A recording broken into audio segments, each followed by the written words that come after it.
You're listening to The Lyndia Grant Show. Think on these things with Lyndia Grant.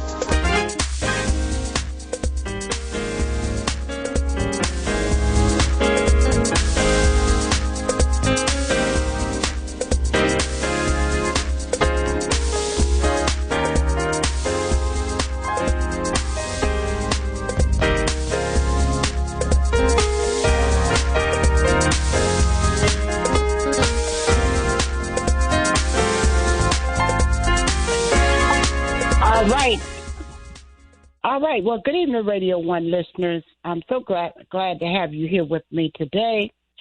You're listening to the Lyndia Grant Show, Spirit 1340 WYCB, and we are the oldest gospel radio station in the nation and the first contemporary gospel outlet in the United States.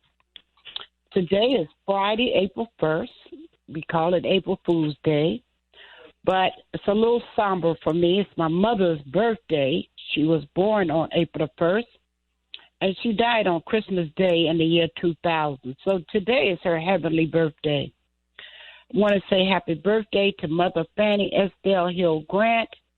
And when you pick up the Washington Informer newspaper, my column this week is in memory of Fannie Grant. It is called Your Body is a Temple, because she suffered from type 2 diabetes. The family still loves you, Mother, and we miss you. So I wanted to say that, and now we'll get on with our show.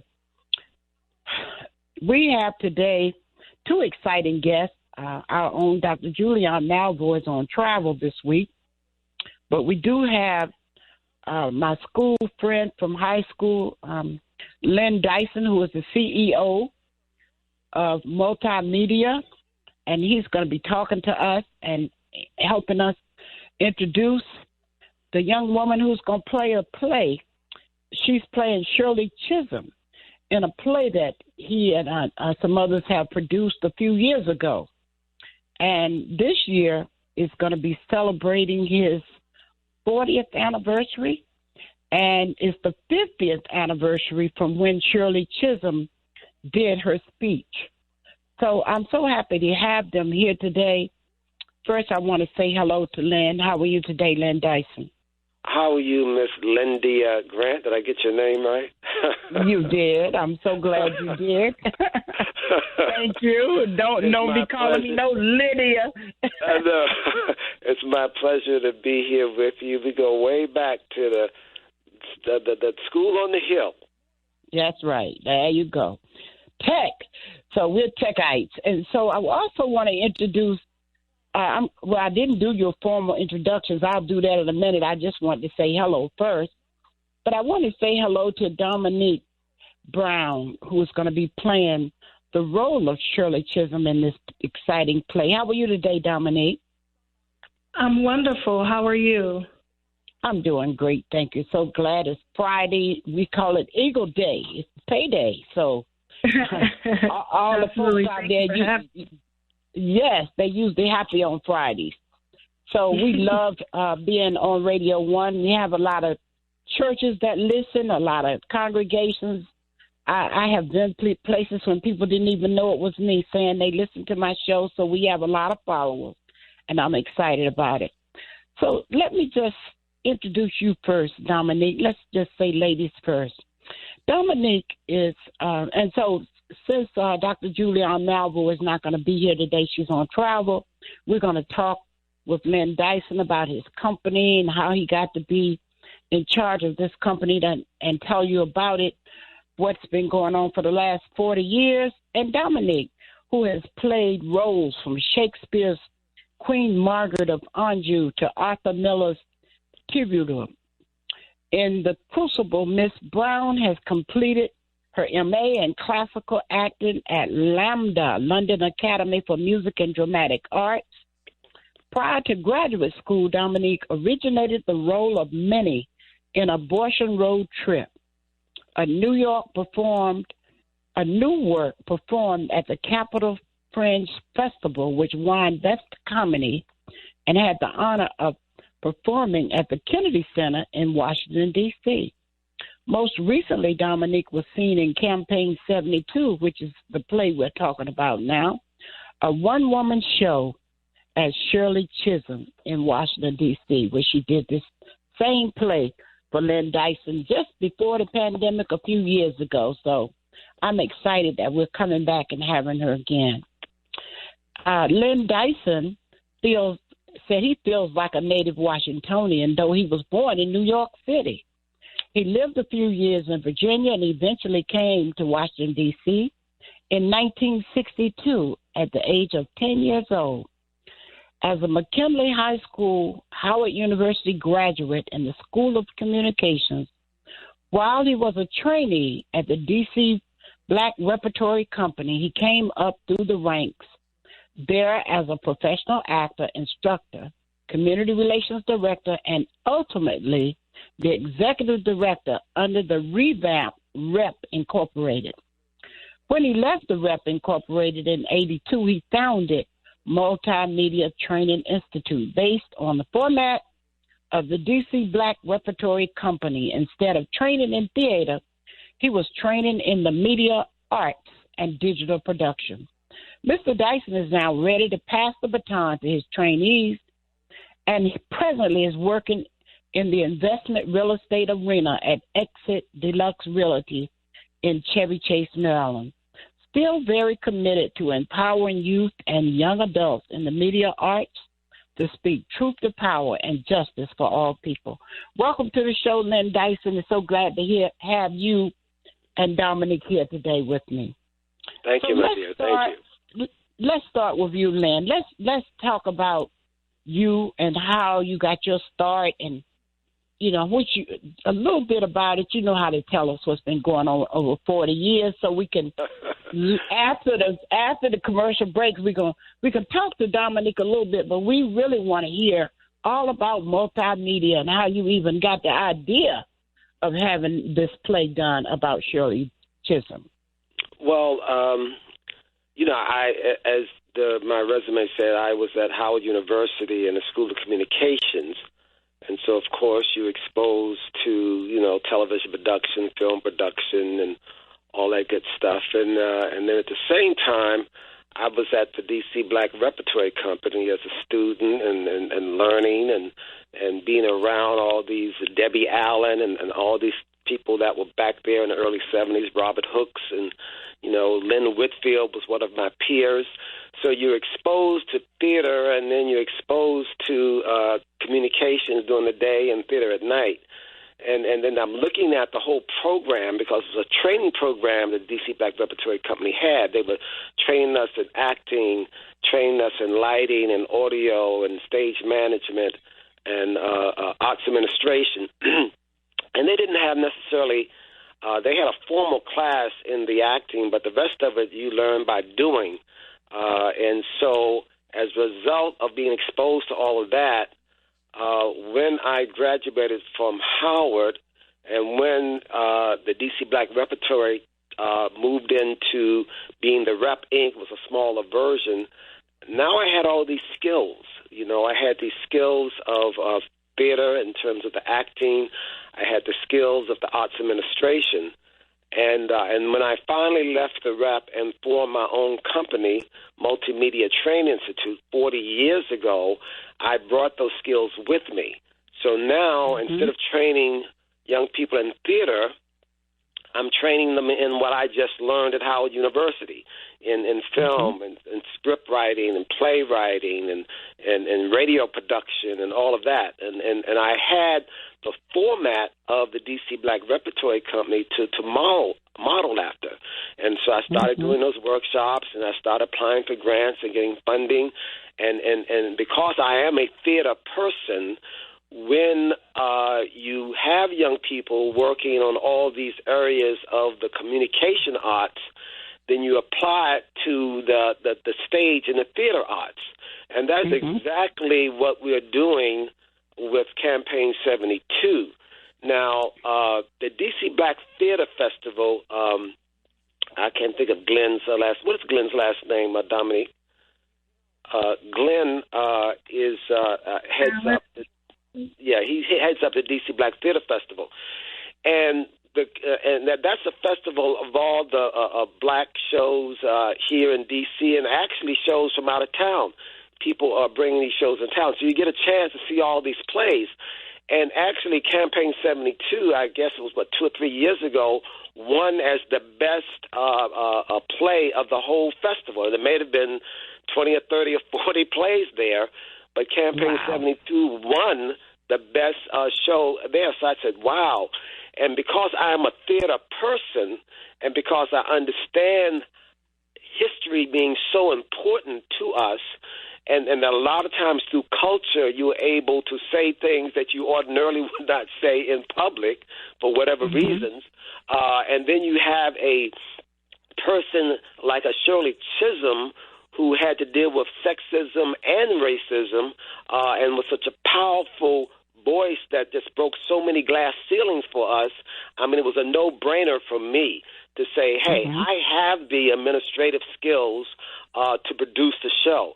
I would love for my young people to work behind the scenes, to be a stage manager, or to do the lighting, to do the audio, do the box office, or do the house management, or do the marketing. So the Department of Employment Services pays our young people to be behind the scenes working on the play, and then, of course, we produce the play. So you have the best of both worlds, which I've been trained in over the years. Picking the best play from the theater festival and have my young people behind the scenes to support it. So that's how Multimedia Training Institute was born, and thus we have Campaign 72 now. All right. Well, that sounds like an exciting beginning, and 40 years, and hopefully, like I heard on one of your meetings where even when you're retired, these young people can do like you, keep it going. Yeah, I have a son who will be 32 this year, and then I plan to pass the realm on to him. He came up through the ranks, and he has his own production company now, Chip Over the Old Block. He does film and video and all that, but he's heavy into music. So I plan to pass this on to him, and we're going to keep it moving. All right. Well, you're listening to the Lyndia Grant Show. We're going to go to a commercial break, and when we come back, we're going to be talking to Dominique Brown, and we're going to hear all about her background. Back in a moment.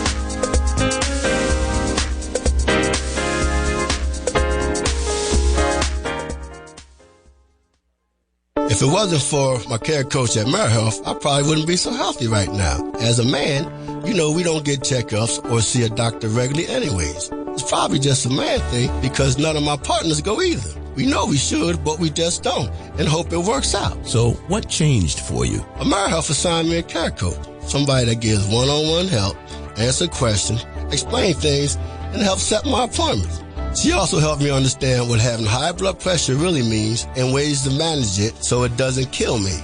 It ain't nothing to play with. If you're a member of AmeriHealth, ask for a care coach. I'm glad I got mine. At AmeriHealth, if you need a care coach, you can have one. Just call us at 1-877-759-6224 to get connected. 1-877-759-6224. This program is funded in part by the government of the District of Columbia Department of Healthcare Finance. Mayor Muriel Bowser. Washington and former religion columnist Lyndia Grant. Rosa Parks refused to give up her seat on a segregated Montgomery bus. In lectures on brotherhood, Ms. Parks often said, "People always say that I didn't give up my seat because I was tired." But that wasn't true. I was not tired physically. I was not old. I was 42. No, the only tired I was tired of giving in. Driven out of Montgomery by harassment and death threats, Detroit, Michigan became her new home. Rosa Parks will always be remembered as the mother of the civil rights movement. Raised in the AME church, she once said, "I remember finding such comfort and peace while reading the Bible." Read more in the religion column of the Washington Informer, an award-winning African-American newspaper. We don't report crime or gossip, just positive news. Pick up the Washington Informer or visit us online at washingtoninformer.com. Call 202-561-4100 for more information. Washington Informer religion columnist Lyndia Grant. Ida B. Wells, born into enslavement, was a journalist and activist. An avid reader, she read through the entire Bible many times. Wells was once asked to leave the ladies' car and sit in the colored train. She refused and train officials pushed her. Ida B. Wells retaliated but was pushed off the train at the next stop. A crowd of whites applauded. She vowed to get even. 3 of her close friends were lynched for opening businesses that cut into profits of whites. Everything changed for Wells. She spoke out internationally against lynching of blacks for the rest of her life. Through her efforts, lynching in America nearly disappeared by the time of her death. An NAACP founder, we salute Ida B. Wells for Women's History Month. Read more in the religion column of the Washington Informer, an award-winning African-American newspaper. We don't report crime or gossip, just positive news. Pick up the Washington Informer or visit us online at washingtoninformer.com. Call 202-561-4100 for more information.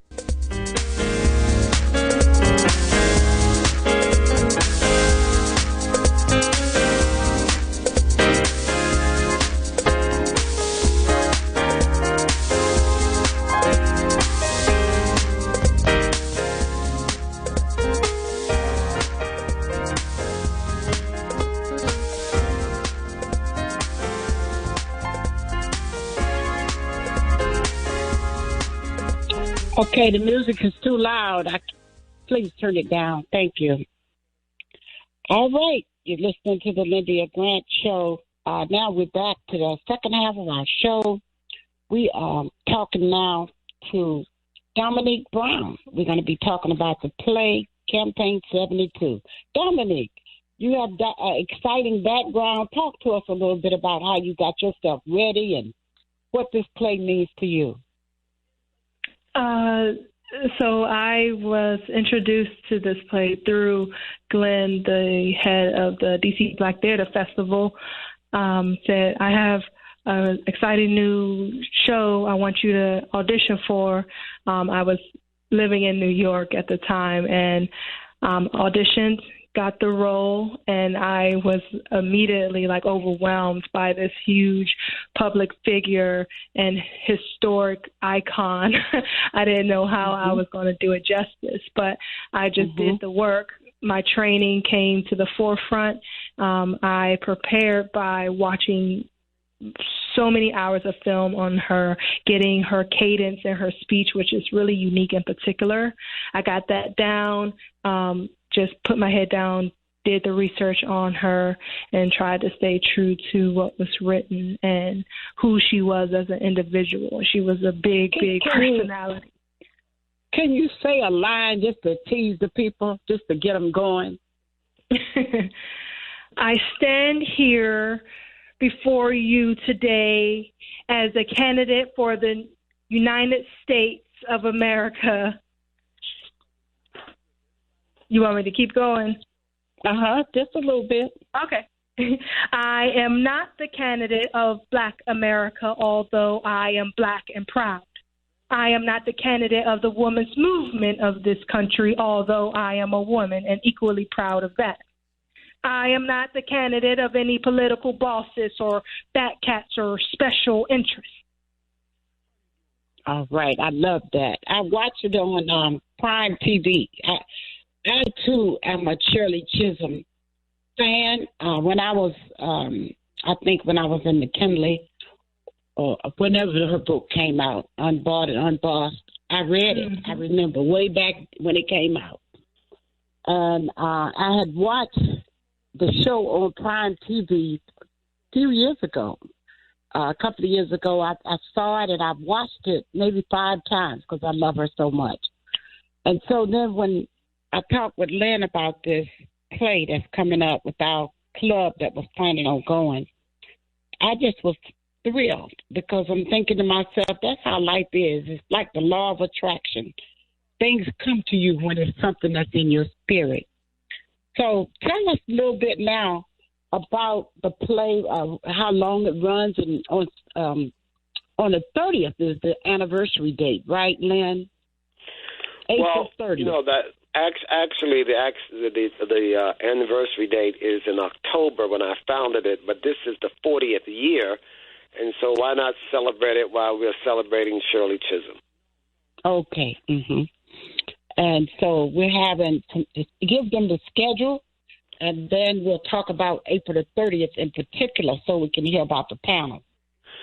Yeah, so the play opens actually 20 days from now. Oh, my goodness, April 21st.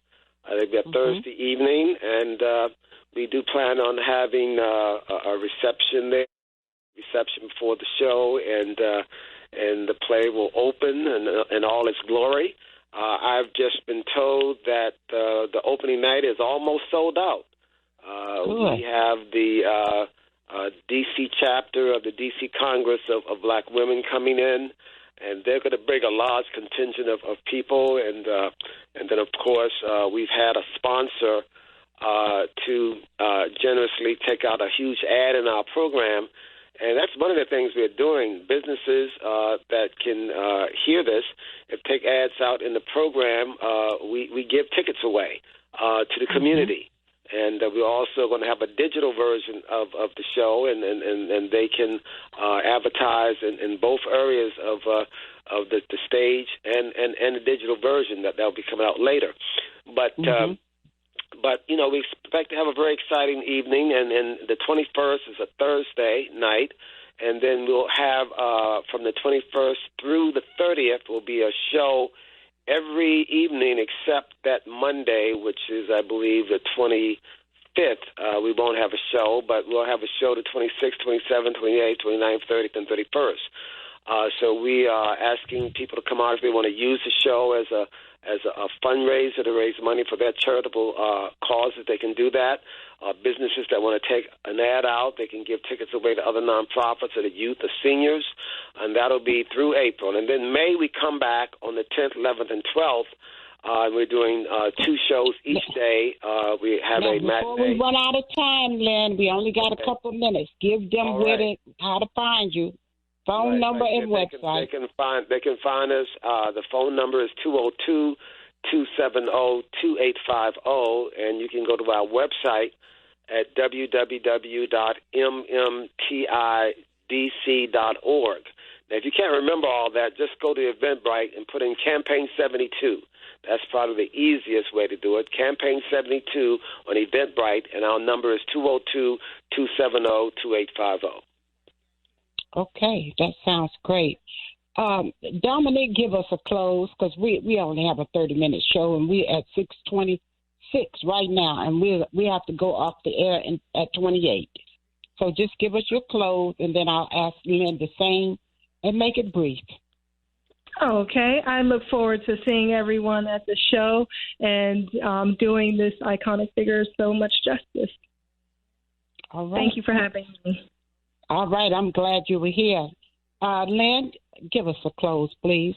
Yeah, thank you, Lyndia, for having us, and we just invite the community to come out and be supportive of Black theater, be supportive of Campaign 72, be supportive of our young people. The phone number, again, is 202-270-2850. Go to Eventbrite and put in Campaign 72. Thank you, Lyndia. All right.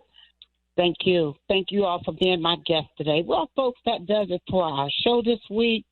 Subscribe to our YouTube page. Just Google the Lyndia Grant Show. And when you subscribe, you'll get a copy of today's show, and you can go and listen to all the shows. Also, pick up the Washington Informer newspaper. Read my column every week. We've been writing the Religion Corner for 17 years. Come out and join the All Nations Baptist Church family, North Capitol and Rhode Island Avenue, Northeast. We have service every week. Our pastor is Reverend Dr. James Coleman. I have another quick announcement. Ms. Barbara Wiggins of the Association of Howard University Retirees would like to invite you all to our upcoming trip to Mount Rushmore. Contact Barbara Matthews at 283-0814. Next week, our guest will be Cynthia Spate talking about her food pantry. It's a heartwarming conversation you won't want to miss. Closing, words, thoughts, and deeds have a boomerang effect, so be careful what you send out. Scripture says, my people perish for the lack of knowledge. In memory of my mother, control your type 2 diabetes. Do 3 things. Change your diet, eat less carbs, and exercise daily. Philippians 4:6 says, think on these things. From the Lyndia Grant Show, I'm your host, Lyndia Grant. Until next week, good day. Thank you for listening to the Lyndia Grant Show. Think on these things with your host, Lyndia Grant.